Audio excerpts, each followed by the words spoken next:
Good morning to all. तो आज हम लोग पढ़ेंगे छोटी छोटी 3 डेफिनेशन जो आपके एग्ज़ाम में काफ़ी बार पूछी जाती हैं, या आपका जो लॉन्ग क्वेश्चन आगे हम करेंगे उसमें इनकी आवश्यकता पड़ेगी। तो हम इनके बारे में आज पढ़ेंगे। बहुत बेसिक है और बहुत इजी है। तो चलिए शुरू करते हैं। पहला है आपका रेखीय आवेश घनत्व। अब रेखीय आवेश घनत्व से मतलब क्या है? जैसे मान लीजिए रेखा के रूप में, यानी अगर कोई तार हो और उस तार पर कोई आवेश हो, अब उस आवेश का अगर घनत्व निकालना है तो हम क्या करेंगे? उस तार पर कितना आवेश है पहले वो पता करेंगे, और उस तार की कितनी लंबाई है वो पता करेंगे, और दोनों को कर देंगे डिवाइड।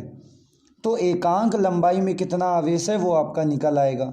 इसी को कह दिया जाता है रेखीय आवेश घनत्व, और इसको प्रदर्शित किया जाता है आपका लैम्डा से। तो लैम्डा बराबर हो जाता है Q/L, या अगर डेफिनेशन वाइज आप कहो तो एकांक लंबाई में उपस्थित आवेश की मात्रा को क्या कहते हैं? रेखीय आवेश घनत्व।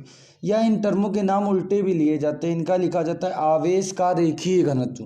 तो याद रखिएगा दोनों टर्म सेम है, रेखीय आवेश घनत्व कहे या आवेश का रेखीय घनत्व कहे, दोनों टर्म आपके सेम होते हैं। अब चलते हैं इसकी डेफिनेशन देख लेते हैं। तो लिखा है प्रति एकांक लंबाई में स्थित आवेश की मात्रा को रेखीय आवेश घनत्व कहते हैं। यदि आवेश Q किसी L लंबाई के तार पर समान रूप से वितरित हो तो तार की लंबाई कितनी है? L, आवेश कितना है? Q। तो आपका रेखीय आवेश घनत्व बराबर आवेश बटा लंबाई, यानी लैम्डा बराबर Q/L। यहीं से आपकी डेफिनेशन बनी है, जिसमें हमने डेफिनेशन में क्या माना है? एकांक लंबाई मतलब L को क्या मान लिया गया? 1, और L 1 हो जाएगा तो लैम्डा बराबर क्या हो जाएगा? Q। यही आपका डेफिनेशन में लिखा है कि प्रति एकांक लंबाई में स्थित आवेश की मात्रा को ही रेखीय आवेश घनत्व कहते हैं। बात करें अगर इसके मात्रक की, तो मात्रक Q/L। Q क्या है? आवेश, आवेश का मात्रक कुलाम बटे में L मतलब लंबाई, और लंबाई का मात्रक होता है आपका मीटर। तो ये हो गया इसका मात्रक, इसकी विमा आपको निकालनी है। चलते हैं अगले टर्म पर। तो आपका दूसरा टर्म है पृष्ठ आवेश घनत्व। रेखीय आवेश घनत्व कब लगता था? जब तार हो। अब ये आवेश घनत्व कब लगेगा? जब कोई पृष्ठ हो। पृष्ठ का मतलब आप मान सकते हो कोई सतह, कोई भी ऐसी चीज़ जिसमें सतह हो। जब उस तरह की चीज़ों पर, जैसे आप मान सकते हो आपकी प्लेट हो गई किसी चीज़ की, या आप कोई भी दप्ती हो गई, किसी इस तरह की जब भी कोई सतह होगी तो उसकी हम बात करेंगे तो वो आएगा पृष्ठ आवेश घनत्व में। इसकी भी डेफिनेशन की बात करें तो वही उस पृष्ठ पर कितना आवेश है और उस पृष्ठ का कितना क्षेत्रफल है, क्योंकि तार की लंबाई होती है और पृष्ठ का क्या होता है? क्षेत्रफल। तो उस क्षेत्रफल से कर देंगे भाग, आपका आ जाएगा।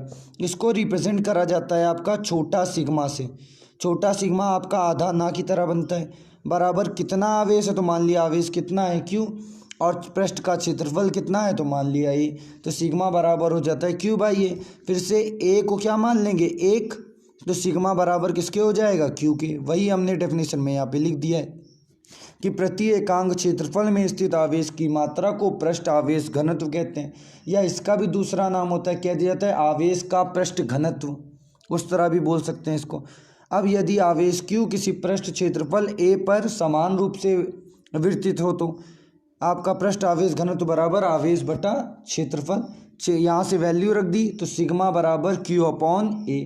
मात्रक की बात करें तो Q का मात्रक आपको पता है कुलाम, आवेश का मात्रक कुलाम, और बटे में A क्षेत्रफल है, क्षेत्रफल का मात्रक मीटर स्क्वायर।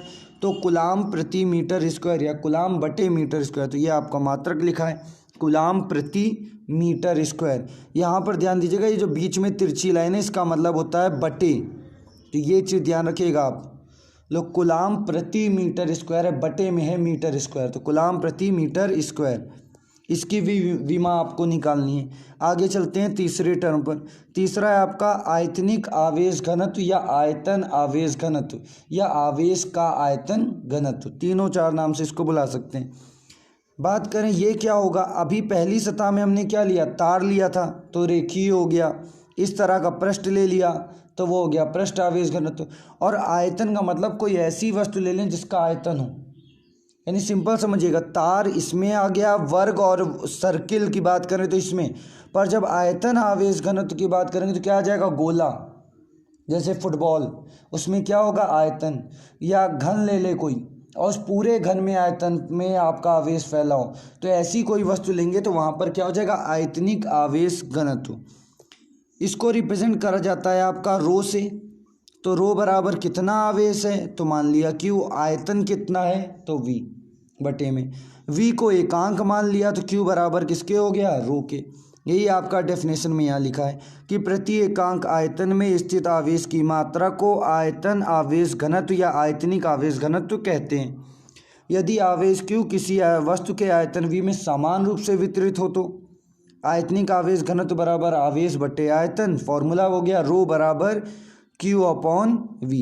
ये आपका रो का सिंबल है। आपको पिछले साल ही बताया गया था कि कई जगह पर हम डेंसिटी यानी घनत्व को प्रदर्शित करने के लिए भी रो का इस्तेमाल करते हैं। तो ये रो है, ये पी की तरह इस तरह बनता है आपका, ये आपका रो का सिंबल है। तो रो बराबर हो गया आपका क्यू अपॉन वी। अगर बात करें मात्रक की तो क्यू का मात्रक कुलाम और बटे में वी। वी मतलब आपका आयतन, लंबाई गुणे चौड़ाई गुणे ऊंचाई, मतलब क्या हो गया, मीटर क्यूब। तो कुलाम प्रति मीटर क्यूब। इसकी भी विमा आपको निकालनी है, ये होमवर्क है। और विमा निकाल के चाहे आप डायरेक्ट व्हाट्सएप पर मैसेज करें या आप यूट्यूब पर वीडियो में भी मैसेज कर सकते हैं। तो आज के लिए इतना ही।